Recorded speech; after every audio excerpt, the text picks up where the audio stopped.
வருங்கால முதலமைச்சர் புரட்சி தமிழர் அண்ணன் எடப்பாடியார் அவருடைய ஆணைக்கு இணங்க இன்றைக்கு தமிழகம் முழுவதும் இயங்கக்கூடிய கைத்தறி நெசவாளர் கூட்டுறவு சங்கங்களில் நெசவாளர்கள் உற்பத்தி செய்யக்கூடிய அந்த வேட்டி சேலைகளை கூட்டுறவு சங்கத்திலே கொண்டு போய் வைக்கின்ற பொழுது கூலியை ரொக்கமாக கையிலே கொடுத்து வந்திருக்கிறார்கள்.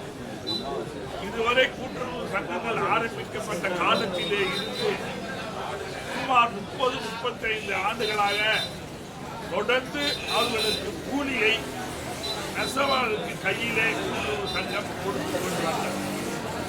ஆனால் இப்பொழுது திடீரென்று அவர்கள் வங்கியின் மூலமாக தான் அந்த கூலியை பெற வேண்டும் என்ற ஒரு ஆணை இருப்பதாக அதிகாரிகள் சொல்லிக் கொண்டிருக்கிறார்கள். அப்படி வங்கியிலே போய் அவர்கள் கூலியை பெறுவதற்கு உண்டான வாய்ப்பு இல்லை. ஏன் என்று சொன்னால் அந்த நெசவாளர்கள் ஒரு நாளைக்கு 100 ரூபாய் 80 ரூபாய் 200 ரூபாய் தான் அவர்களுக்கு கூலி வருகிறது. அந்த கூலியை வாங்குவதற்கு அவர்கள் வங்கியிலே போய் நிற்க வேண்டிய ஒரு சூழ்நிலை ஏற்படும். அது மட்டுமல்லாமல் இன்றைக்கு நெசவாளர்கள் எல்லாம் ஏழை எளியவர்களாக படிக்காதவர்களாக இன்றைக்கு இருந்து கொண்டிருக்கிறார்கள். ஆகவே அந்த கூலியை மீண்டும் ரொக்கமாக வழங்க வேண்டும் என்று சொல்லி இன்றைக்கு காஞ்சிபுரம் பகுதியில் இருக்க கூட்டுறவு சங்கங்களுடைய அனைத்து கூட்டுறவு சங்கங்களுடைய சார்பாக இந்த ஆர்ப்பாட்டத்தை நாங்கள் நடத்தி கொண்டிருக்கிறோம்.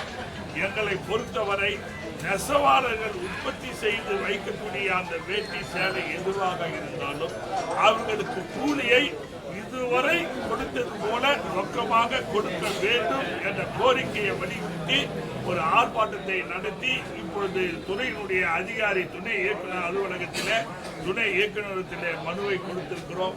இதை அவர்கள் உடனடியாக செய்ய வேண்டும். அப்படி செய்யவில்லை என்றால் மீண்டும் ஒரு பெரிய ஆர்ப்பாட்டம் நடத்துவதற்கு அனைத்து இந்திய அண்ணா திராவிட முன்னேற்ற கழகம் தயாராக இருக்கிறது. இன்றைக்கும் அல்ல, நேற்றையும் சரி, இன்றைக்கும் சரி, நாளைக்கும் சரி, நெசவாளர்களுடைய பிரச்சனைகளை தீர்க்கக்கூடிய இயக்கமாக அனைத்து இந்திய அண்ணா திராவிட முன்னேற்ற கழகம் என்பதை தெரிவித்துக் கொள்கிறேன். நன்றி, வணக்கம்.